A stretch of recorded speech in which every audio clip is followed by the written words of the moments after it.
യേശുനാമത്തിന് മഹത്വമുണ്ടാകട്ടെ. യേശുവിന്റെ ചോദ്യത്തിന് ഉത്തരം പറയുന്ന ശിമയോൻ പത്രോസ്, നീ ജീവനുള്ള ദൈവത്തിന്റെ പുത്രനായ ക്രിസ്തുവാണ് എന്ന് വിശുദ്ധ മത്തായിയുടെ സുവിശേഷം 16 അധ്യായം 16 വാക്യത്തിൽ പറയുന്നുണ്ട്. ബോധോദയം ലഭിച്ചവന്റെ തിരക്കിൽ പത്രോസ് അലറിപ്പറഞ്ഞു, നീ ദൈവമാണ്, ദൈവത്തിന്റെ പുത്രനാണ്, സജീവനാണ്, സജീവ ദൈവത്തിന്റെ പുത്രനായ മിശിഹ തമ്പുരാനാണ്. ഈശോയുടെ ചോദ്യവും അതിന് ലഭിച്ച ഉത്തരങ്ങളുടെ പെരുപ്പവും ശരിയുത്തരത്തിന്റെ വെളിപ്പാടും ഒരു വലിയ ചരിത്ര സംഭവത്തിന്റെ ആദിപർവമായിരുന്നു. ബോധജ്ഞാനത്തിന്റെ തെളിബുദ്ധിയിൽ തന്റെ ഗുരു ദൈവപുത്രനാണെന്ന് തിരിച്ചറിഞ്ഞ പത്രോസ് സഭയുടെ അമരക്കാരനായി മാറി. സ്വർഗവാതിലിന്റെ താക്കോൽക്കൂട്ടം ആ കൈകളിൽ വന്നു ചേർന്നു. തിരിച്ചറിവിന്റെ വിശ്വാസ പ്രഘോഷണം നടത്തിയ പത്രോസിനെയാണ് താക്കോൽ ഏൽപ്പിച്ചത്. കൂടെയുള്ളവരെ യഥാർത്ഥത്തിൽ തിരിച്ചറിയുന്നവനാണ് ഇവിടെ പത്രോസ്.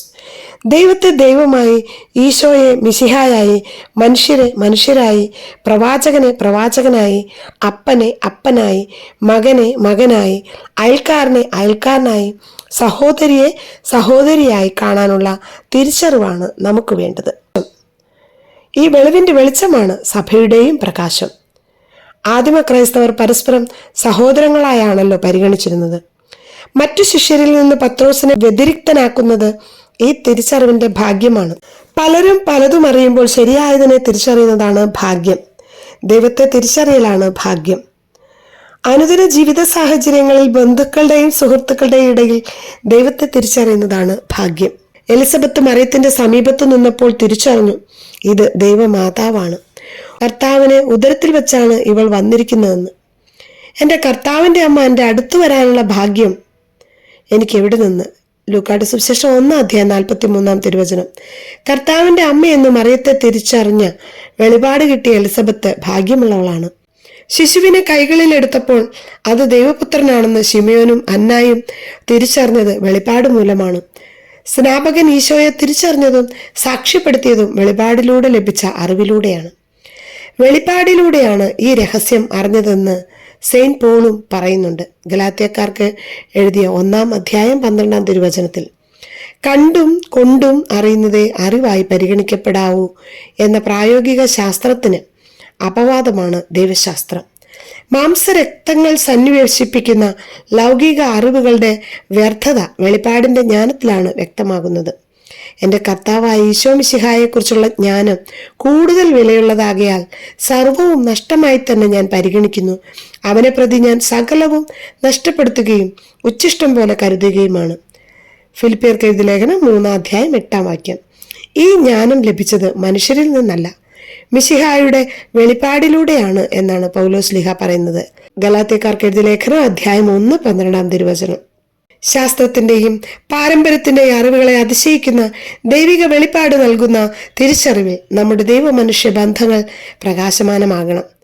വെളിപ്പാടിലൂടെ ലഭിക്കുന്ന തിരിച്ചറിവിൽ ജീവിക്കുന്നവരാകണം ക്രൈസ്തവൻ. വെളിപ്പാടിന്റെ അടിത്തറയിലാണല്ലോ തിരുസഭയെ കർത്താവ് പണിതുയർത്തിയിരിക്കുന്നത്. എല്ലാ ജീവിത അന്തസ്സുകളിലും വെളിപാടിന്റെ വെളിച്ചമുണ്ടാകണം. ഈ വെളിച്ചത്തിലാണ് തിരിച്ചറിവുകൾ ഉണ്ടാകുന്നത്. തിരിച്ചറിവുകൾ നമ്മെ തിരിച്ചു നടത്തുന്നു. ക്രിസ്തുവും സഭയും തമ്മിലുള്ള ബന്ധത്തിന്റെ ഭൗമിക പ്രതീകമാണ് കുടുംബം എന്ന തിരിച്ചറിവ് കുടുംബജീവിതക്കാർക്ക് വേണം. ഭർത്താവിനായി അണിഞ്ഞൊരുങ്ങിയ മണവാട്ടിയെ പോലെ സ്വർഗീയ ജെറുസലേം നിലകൊള്ളുന്ന ദർശനം യോഹന്നാന് ലഭിച്ച വെളിപാടാണ്.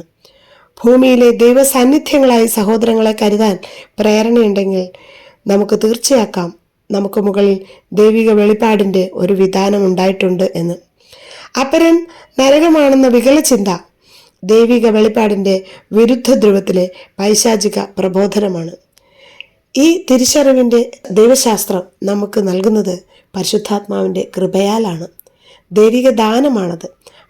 മറിയം പറഞ്ഞു, ഇതാ കർത്താവിന്റെ ദാസി, നിന്റെ വാക്ക് എന്നിൽ നിറവേറട്ടെ. അപ്പോൾ ദൂതൻ അവളുടെ മുമ്പിൽ നിന്ന് മറഞ്ഞു. ഇനി മറിയം ദൈവദൂതനെ കൺമുമ്പിൽ കൊണ്ട് നടക്കേണ്ടവളല്ല എന്നാണ് സൂചന. ജീവിതത്തിന്റെ പന്താവിലേക്ക് പ്രവേശിക്കാനും ദിശ തെറ്റാതെ യാത്ര പുരോഗമിക്കാനും വഴിവെളിച്ചമായി ദൂതൻ അവളുടെ മുമ്പിലുണ്ടായിരുന്നു. ഇതുവരെ ദൂതൻ തെളിച്ചു നൽകിയ വെളിച്ചവും അറിയിച്ച സത്യവും യാഥാർത്ഥ്യങ്ങളായി ഉള്ളിൽ നിറഞ്ഞിട്ടുണ്ട്.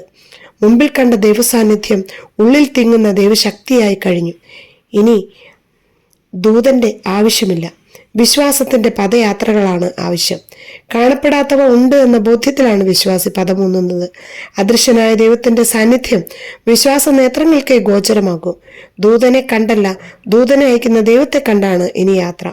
വിളിയുടെയും തെരഞ്ഞെടുപ്പിന്റെയും ആദ്യകാലത്താണ് ദൂതന്റെ പ്രത്യക്ഷവും സന്ദേശവും ആവശ്യമായി വരുന്നത്. പുതിയ മാർഗത്തിലേക്ക് പ്രവേശിപ്പിക്കാനുള്ള ദൈവവാഴ്വിന്റെ നിമിത്തങ്ങളാണവ. മേലിൽ അവ വേണ്ട. അബ്രാഹത്തിനും യാക്കോബിനും ഒക്കെ വഴിതെളിക്കുന്ന ദൂതന്മാർ പിന്നീട് അങ്ങോട്ട് അഗോചരങ്ങളായി കാണുന്നത് നമുക്ക് കാണാൻ സാധിക്കും. ദൈവത്തെ കാണാനും സംസാരിക്കാനുമാണ് മോശ മല ചവിട്ടുന്നത്, കൊടും തപസ്സിലമരുന്നത്. അവിടെ കൊടും തപസ്സിലമരുന്നത് ദൂതൻ മുമ്പിൽ വരുന്നില്ലെന്ന് മാത്രമല്ല, വന്നാൽ തന്നെ ദൂതൻ നിസ്സഹായനാകുന്നുമുണ്ട്. ഗത്സമനിൽ അതല്ലേ സംഭവിച്ചത്. വിശ്വാസത്തിന്റെ ബോധ്യത്തിൽ നിന്നുകൊണ്ടുള്ള ആത്മാർപ്പണമാണ് ആവശ്യമായ ഘടകം. ഉള്ളിൽ നിറഞ്ഞ പ്രകാശവും അനുഗ്രഹങ്ങളും നൽകുന്ന ദൈവത്തിന്റെ ആശ്രയത്തിലേക്ക് നമ്മെ ഈ ക്രിസ്മസ് വഴി നടത്തട്ടെ. ആമേൻ.